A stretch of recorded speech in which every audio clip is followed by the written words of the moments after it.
Boa tarde. Tribunal Regional Eleitoral apresenta plano integrado para todas as zonas eleitorais do estado. Lagoas de captação da Zona Norte de Natal seguem com pouca manutenção. Comércio de artigos juninos continua aquecido e a Copa do Mundo ajuda no crescimento das vendas. Dácio Galvão acredita que a economia criativa se consolida cada vez mais em cidades como Natal. Meu convidado hoje no estúdio é o professor Robério Paulino, do Partido Socialismo e Liberdade. Em pauta, as eleições de 2018. Quarta-feira, 20 de junho de 2018. Eu sou Diógenes Dantas. O RN Acontece está começando.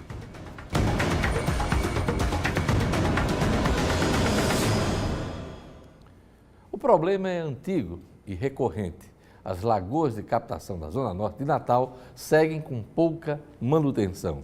Isso dificulta a vida dos moradores. Veja na reportagem de Milena Pontes.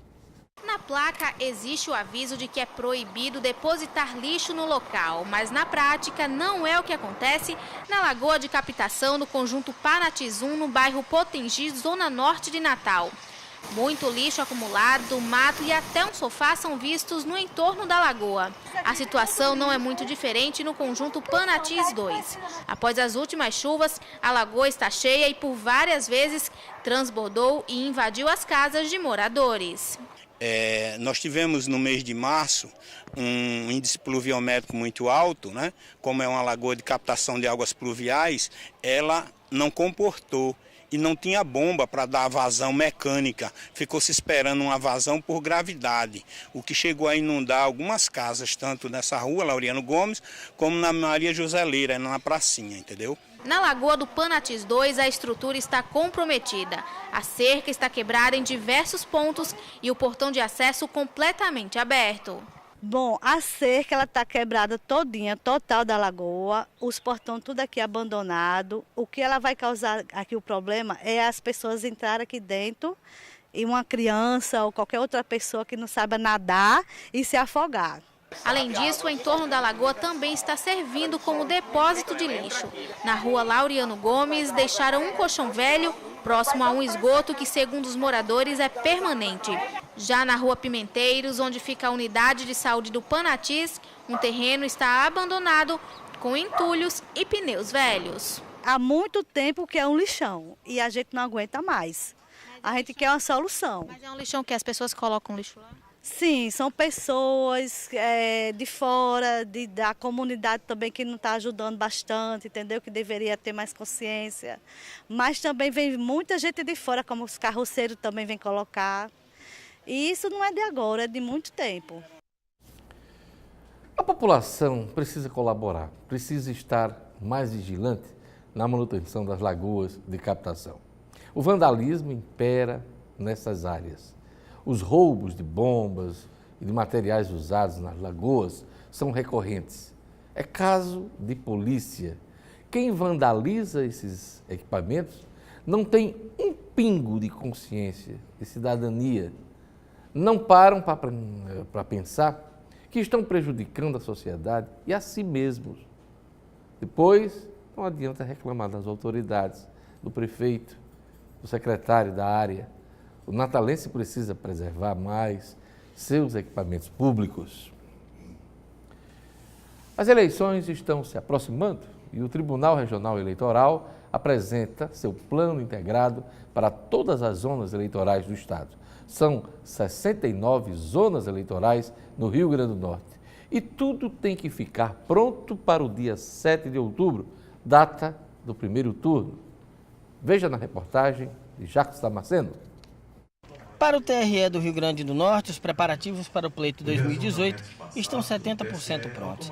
Na manhã desta quarta-feira, o tribunal reuniu em sua nova sede, no bairro do Tirol, os chefes de cartórios das 69 zonas eleitorais para a apresentação do plano geral das próximas eleições. Pretendemos concluir até o final de julho toda a eleição, em termos de preparativo das eleições, para que em agosto a gente só possa mesmo ver a questão da segurança pública, porque tem que ser próximo à eleição. O encontro é uma reunião de trabalho, com orientações, estabelecimento de metas e prazos, explicação de dúvidas. A ideia é deixar tudo organizado para que tudo dê certo no dia da votação. O custo das eleições no Rio Grande do Norte é considerado um dos menores do país, se comparando aos de outros tribunais. Serão R$ 3,92 por eleitor, caso haja segundo turno, e R$ 3,00 se somente houver primeiro turno. Atualmente, o Rio Grande do Norte tem 2.373.000 eleitores, de acordo com a última contagem fechada em maio, um número 1,2% menor do que a última contagem. A redução se deve principalmente à biometria feita no estado. Nós tivemos 92% de comparecimento, então 120, 140 mil eleitores deixaram de comparecer. Né? Então essas pessoas tiveram título cancelado e não vão poder votar nas próximas eleições. Para o presidente do TRE, o maior desafio este ano é exatamente estimular os eleitores a comparecer às urnas, já que há uma expectativa de um número significativo de abstenções. Muitas vezes houve essa expressão, não voto em ninguém, não vejo ninguém para votar, mas tem sempre alguém, não é? Menos comprometido, e tem gente séria. Precisamos continuar acreditando. Apesar da bronca de boa parte do eleitorado com a classe política, o período eleitoral é de suma importância para o destino do nosso estado e do país. O contingente eleitoral no Brasil caiu em 9 dos 27 estados. No Rio Grande do Norte, como bem falou e informou Jacques Damasceno, a queda foi de 1,2%, segundo dados do Tribunal Superior Eleitoral. Nosso eleitorado hoje soma pouco mais de 2.373.000 eleitores já registrados para o pleito de outubro. Se informe, vote certo, para depois não ficar apenas reclamando dos políticos corruptos. A seguir, veja, Dácio Galvão, secretário de Cultura de Natal, fala sobre a importância da economia criativa para o desenvolvimento das cidades. Ele foi o quarto convidado da Sabatina no Minuto. E mais, comércio de artigos juninos segue aquecido e a Copa do Mundo ajuda no crescimento das vendas. O RN Acontece e volta em instantes.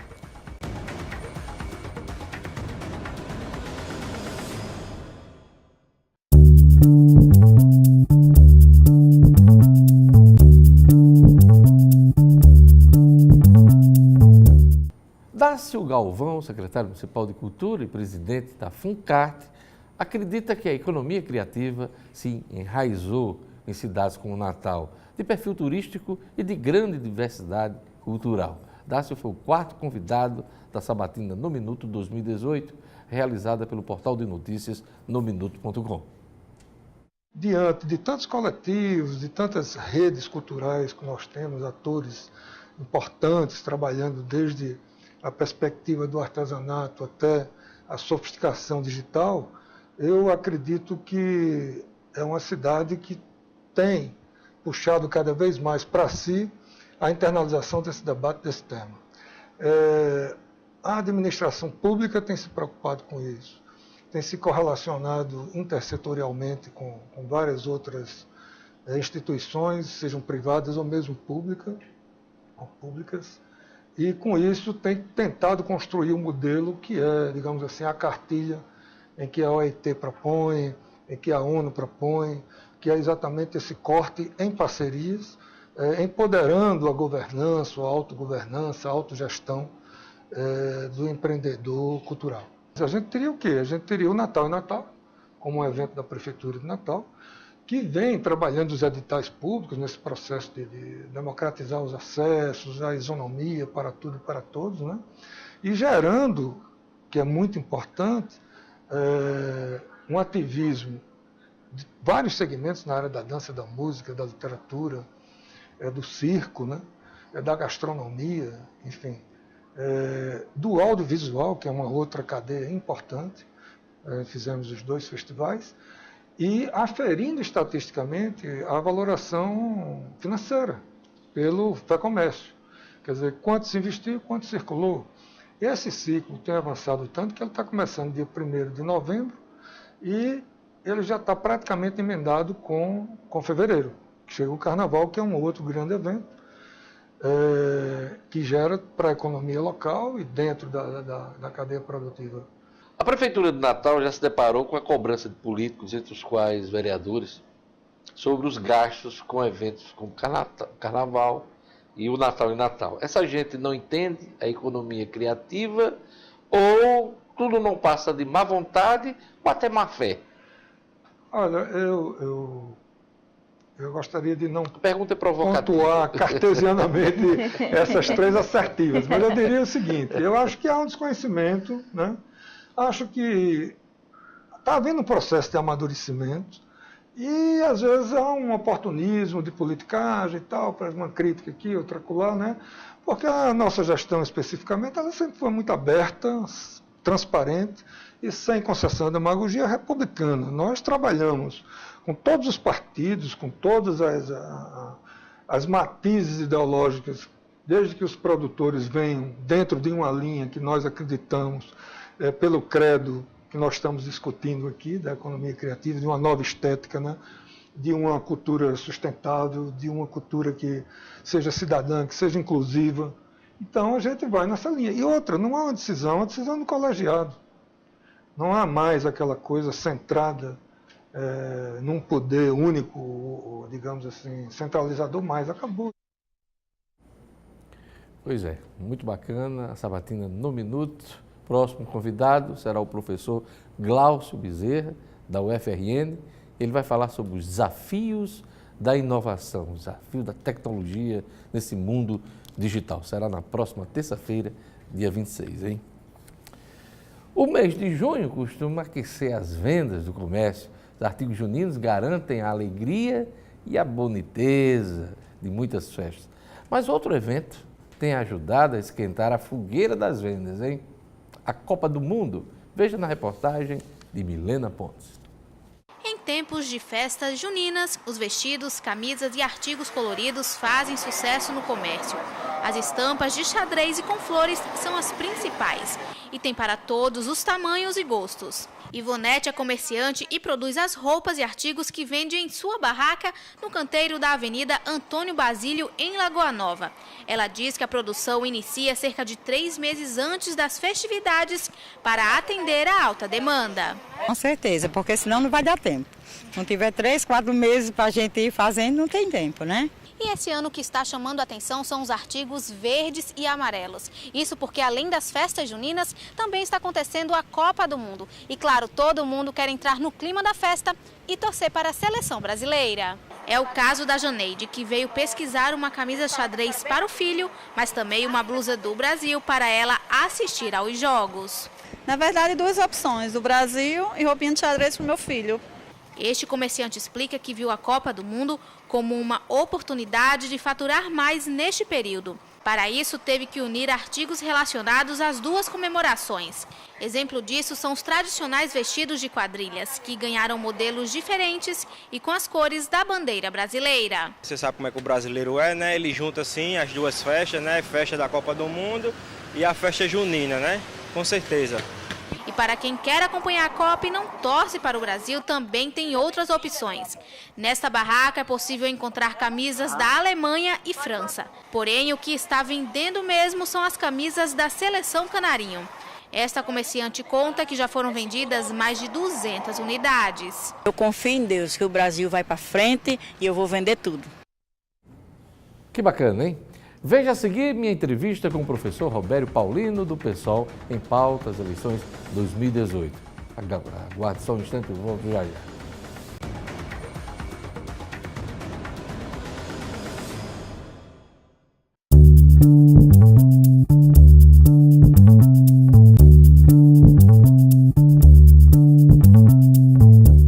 Ele já disse que desta vez não vai concorrer a cargo majoritário. Na última eleição, ele ficou em 3º lugar para governador. Seus votos, principalmente na capital, garantiram a realização do 2º turno. Estou falando do professor Robério Paulino, da UFRN, e do Partido Socialismo e Liberdade, o PSOL.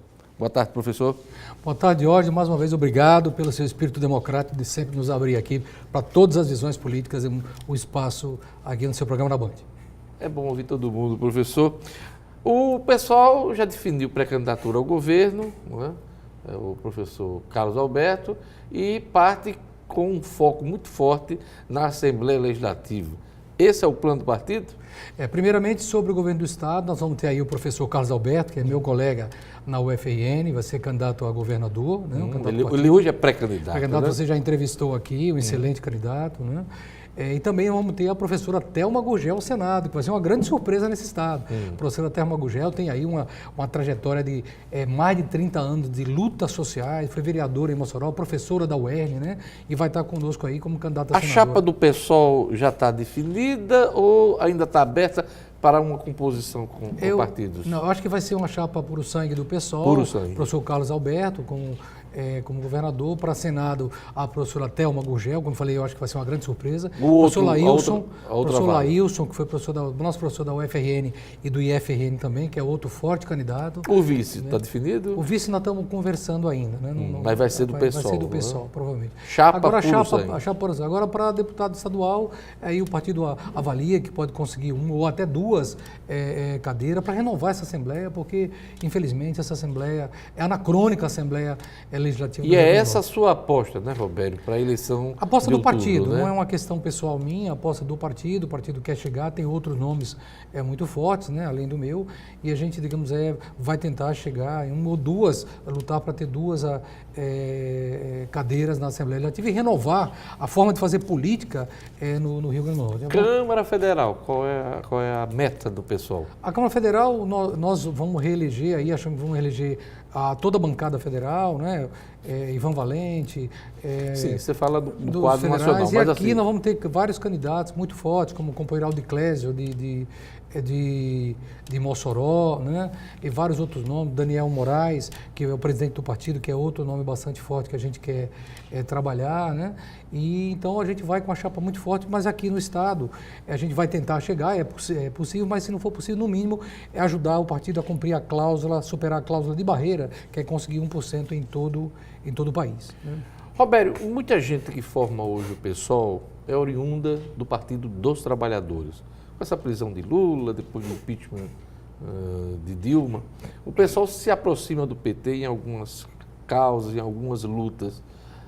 Eu lhe pergunto, o partido volta a ser satélite do PT? Não, o partido nunca foi, Diógenes, satélite do PT. As pessoas confundem, porque não é porque nós somos um partido de esquerda que estamos no PT. O pessoal nasceu de uma crítica muito dura ao PT, porque nós avisamos o pessoal do PT que o que eles estavam fazendo ia dar onde deu, e eles não acreditaram. Mas o impeachment reaproximou. Exato, nos expulsou. Agora veja, o problema é que o impeachment, o que está em jogo por trás do impeachment não era só a Dilma. Nós somos contra o impeachment, eu particularmente sou contra esse impeachment. Eu acho que, inclusive, a prisão do Lula também, nós não defendemos o Lula, mas defendemos o direito dele ser candidato. É diferente de defender... Mesmo com a condenação, por conta da corrupção? Sim, porque nós achamos que houve uma parcialidade muito grande no processo. Por que o Serra não está preso com acusações muito maiores? Eu não estou aqui passando a mão na cabeça de ninguém contra a corrupção. Agora, é um processo que devia ser mais investigado, não com tanta parcialidade como foi, infelizmente. E nós vemos aí Temer, um homem cujo o seu aliado pegou uma mala às 11 horas da noite no Palácio Jaburu, cheio de dinheiro, sai correndo e o cara está na presidência da República. Então, a lei só vale para o Lula? Está sendo investigado, tem pelo menos... investigado, mas está no governo. Então, é isso que nós questionamos, essa parcialidade na forma de julgar. E o Lula responde aí pelo apoio de uma grande parcela da população brasileira. Nós não defendemos o PT em tudo que fez, nós achamos que as alianças que o PT fez com essa direita, com o Temer, com o PMDB, deu no que deu. Agora, nós resgatamos os programas sociais, o Bolsa Família, a ampliação das universidades, são programas que nós queríamos até ampliar. Mas nós dizemos que o PT fez pouco, muito pouco em termos ainda de projetos sociais, porque mudou aquilo que é superficial, mas infelizmente não mudou estrutural, não fez uma reforma agrária, não fez uma reforma tributária que concentra renda e riqueza todo dia, né? Então essas grandes reformas não foram feitas, o PT ficou na superfície com coisas importantes, mas na superfície. E o pior, com essas alianças que nós alertamos, que não podia ser feito aliança com a velha política, o PT achou que ia ser aceito na Casa Grande, e a Casa Grande, digamos, deu uma patada e aí está onde está. Agora Robério, eu queria falar do Estado também, né? Deixa eu perguntar, né? Para poder pontuar a entrevista. Para ser candidato ao governo, você com certeza estudou muito o Estado do Rio Grande do Norte. E com essa experiência você vai aí se apresentar como pré-candidato à Assembleia Legislativa. Eu lhe pergunto, quais são as suas preocupações nesta campanha e no eventual mandato de deputado estadual? Diógenes, antes de falar das propostas, eu queria falar rapidamente do que nós temos que fazer, do que nós não podemos fazer. Eu escutei o que você falou aqui no começo, que as pessoas não votem novamente nessas velhas famílias. Chega de Alves, chega de Maia, de Faria, de Rosado, nosso Estado, me perdoe, Diógenes, chega! Isso é a velha política. O problema é que muitas vezes eu quero Esse conversar... seu discurso é conhecido, conversar...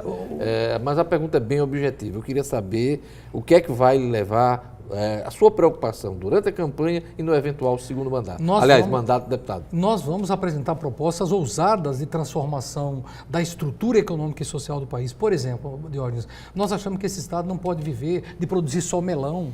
Nós temos que tentar produzir aqui tudo que industrializar o que possa ser produzido. Por exemplo, nós somos o maior produtor de energia eólica, mas não produzimos nenhuma peça dessas grandes usinas, das torres, dos cataventos, nada. Nós achamos que tem que atrair para cá essas empresas e não só isso, nós temos que construir nossas próprias empresas, nossas próprias indústrias, levar à Assembleia uma proposta de que o Estado mude o seu perfil simplesmente de um setor de serviço ou agrícola, de produzir melão, camarão, e passa a ser um Estado que possa ter uma indústria considerável. Nós estamos perdendo a indústria. Segundo lugar, a educação. Eu sou professor, uma revolução na área da educação. Não tem cabimento, Diógenes, que a gente tem ainda cidades com 40% de analfabetos. A mim envergonha como professor ter cidades com 40% de analfabetos. Na época do WhatsApp, das redes sociais, da internet, e nossa proposta é um grande mutirão para acabar com isso, como a Coreia do Sul fez em 4 anos, na década de 60, acabou com o analfabetismo. Em relação à segurança, por exemplo, as pessoas estão muitas vezes desesperadas, apoiando medidas aí mirabolantes que acham que vai se resolver o problema da segurança só com mais mortes, com bala, com violência. Não resolve. Essa política está falida, os presídios estão cheios e a violência só cresce, a violência cresce de lado a lado. A polícia brasileira é uma das que tem maior índice de letalidade, ao mesmo tempo uma das polícias que mais morre. Eu participei esses dias de uma manifestação de solidariedade aos policiais militares, fui lá levar meu apoio a eles, e eles mesmos estão dizendo que essa política está falida. Então nós temos que investir, Diógenes, no quê? Na política de segurança, investir pesado em educação, investir em oportunidades de emprego para a juventude, em programas sociais, em políticas públicas que tire o jovem do caminho errado e dê oportunidades para o caminho correto. Você falou em atrair empresas, tirar o perfil aí do Rio Grande do Norte, ser um país, aliás, do Estado de serviço e agrário. Para atrair indústria, você defende os benefícios? Eu acho que alguns benefícios podem ser mantidos e outros têm que ser revistos, tá certo? Porque eu acho que hoje há uma renúncia fiscal de quase R$500 bilhão para as empresas e muitas delas estão se aproveitando desse recurso e não estão deixando o Estado, porque uma Cotemina está fechando e indo embora. Isso não pode uma empresa dessa receber. Por mim, aquele terreno da Cotemina devia ser voltado para o Estado. Então, o senhor defende uma revisão desses benefícios e se dá benefícios para aquelas empresas que, de fato, criem empregos e privilegiar as indústrias que receberam benefícios, as que criam mais empregos, não qualquer uma. Agora, Diógenes, só um minuto. Eu acho que, mais do que atrair empresas, eu defendo que nós podemos construir nossas próprias empresas. Esse foi o segredo da Coreia do Sul. A Coreia do Sul não atraiu, como o Brasil, a Volkswagen, a Ford para fabricar carros lá. Eles construíram a Hyundai na Coreia do Sul. Eles não atraíram Tem mão de obra qualificada para isso? Tem recurso para instalar esse parque industrial? Ao mesmo tempo, olha aí o que os IFs fazem. Nós temos 23 campos do IF. Vamos treinar essa moçada, vamos aumentar as vagas. Melhorar a educação de base e na educação tecnológica também. É um processo combinado na educação, na geração de emprego, no treinamento tecnológico. Tudo isso é possível. Agora, por que não anda? Não anda porque as oligarquias do Estado são medíocres, são pequenas, não têm visão, estão preocupadas especialmente com a sua manutenção, dos seus mandatos. Gente com 6, 7 mandatos dentro da Assembleia Legislativa, famílias aí, candidatos a deputado federal já há 40 anos como deputado, como eu denunciei durante as eleições passadas. Isso tem que acabar. Um governador acusado de corrupção sendo investigado, outro candidato, os dois candidatos que chegaram na minha frente em 2014, um foi para a cadeia, o senhor Henrique Eduardo Alves, e o outro, o governador, está aí acusado de corrupção. Prometeu um monte de coisas, eu estou esperando até hoje, o senhor Robson Faria, o gabinete no Valfredo Gurgel. Hoje o senhor Robson Faria levou uma grande vaia em Parelhas, foi a inaugurar a Central do Cidadão e levou uma grande vaia. E os servidores, quero aqui manifestar meu apoio aos servidores públicos que estão, hoje talvez comecem uma greve nos próximos dias. Roberto, nosso tempo acabou, só para saber quando é que vai ser a convenção do PSOL.